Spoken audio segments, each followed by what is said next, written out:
me voilà parti et ce pour la 4e fois au Kerguelen. Une mission scientifique de 2 mois et cette année j'ai eu envie de la partager avec vous, mais surtout de vous présenter celles et ceux qui rendent possible ces missions lointaines.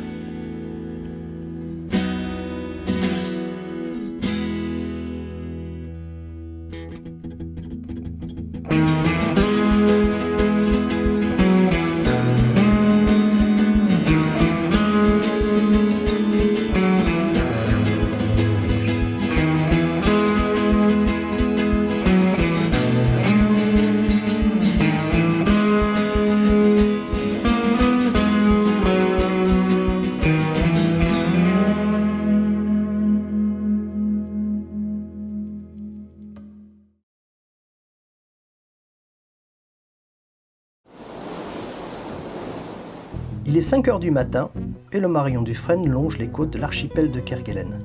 Ça sent l'écurie comme on dit, et déjà se profile à l'horizon la base de Port-au-Français, notre destination finale.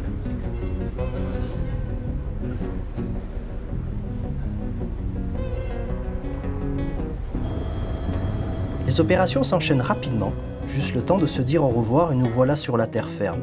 Impatients de commencer notre travail, nous installons rapidement dans nos chambres, profitons d'un petit déjeuner et nous nous précipitons vers ce bâtiment, Biomar, qui sera notre laboratoire durant 1 mois.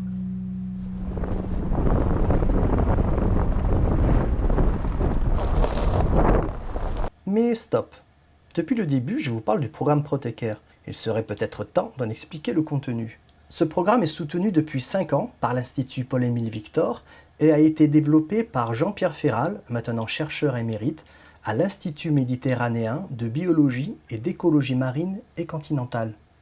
Le programme Protecare est un observatoire qui étudie les effets du réchauffement climatique sur les écosystèmes marins. Mais c'est Jean-Pierre Ferral qui va nous expliquer tout ça.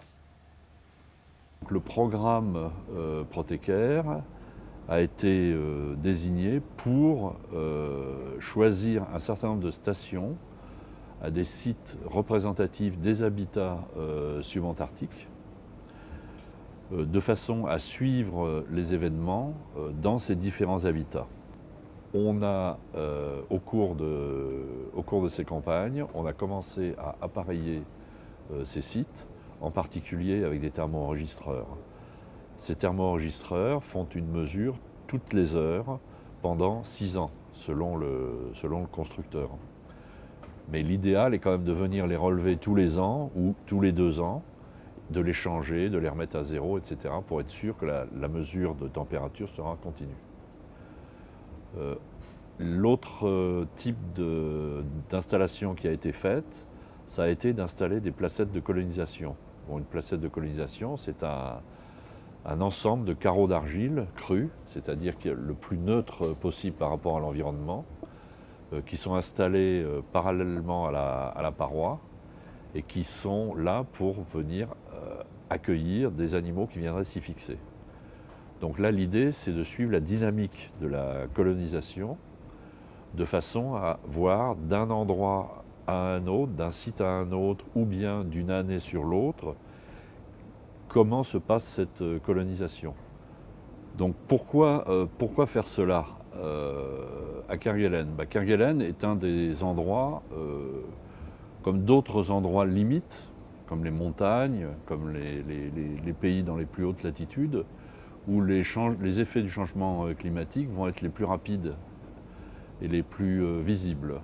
Cette démarche d'observation, d'installation, de suivi à long terme n'est pas une démarche isolée, même si elle est parmi les premières à être mises en place.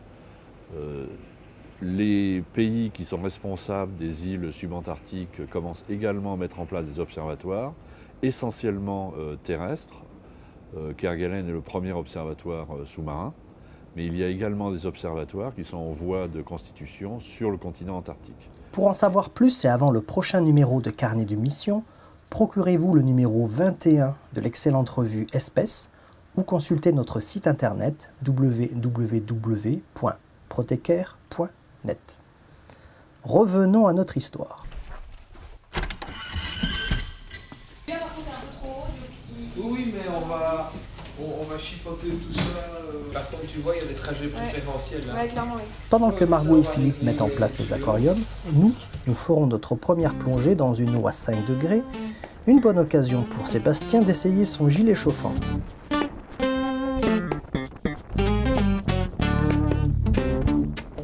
Cette plongée est une plongée test que nous faisons toujours dans les eaux peu profondes de Port-au-Français afin de vérifier notre matériel. Il serait fâcheux de découvrir que notre combinaison étanche ne l'est plus, et cela dans les sites où nous travaillons, dans des zones plus froides et plus profondes. Plongée test où nous ferons des prélèvements pour Loïc malgré une visibilité réduite.